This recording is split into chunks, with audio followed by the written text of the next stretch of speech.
And just a few hours before the CDC released new guidelines to reflect the latest COVID trends, the Pennsylvania Department of Health says the Commonwealth is ready to transition towards an endemic and not the pandemic phase. Our Capitol correspondent Brendan Scanlon breaks it down for us tonight and tells us what the transition could look like. As the nation faces conflict abroad, rising costs, and inflation, today, some good news from the Pennsylvania Department of Health. Pennsylvania is moving in the right direction. Acting Health Secretary Kiera Kleinpeter says the Commonwealth is prepared for a transition toward endemic. Case counts are at their lowest since last August and continuing to fall.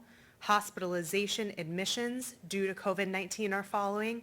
And thank goodness, mortality rates are declining. At the height of the pandemic, the Commonwealth was seeing about 33,000 cases per day. We've had an average in the last 7 days across the state of about 2,600 cases a day. 76% of adults in the Commonwealth are fully vaccinated, and 95% having received at least one dose.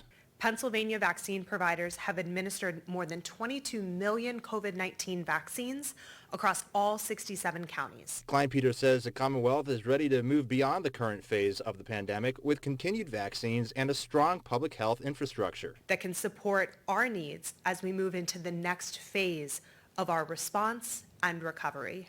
Kleinpeter says while this is good news in the fight against COVID-19, the Commonwealth is not completely out of the woods just yet. Despite this progress, COVID-19 is not going away, but Pennsylvania is well positioned with the tools, knowledge, and resources that we have to prioritize prevention in everyday life and manage future outbreaks when they occur. Some cautious optimism in a current world of uncertainty.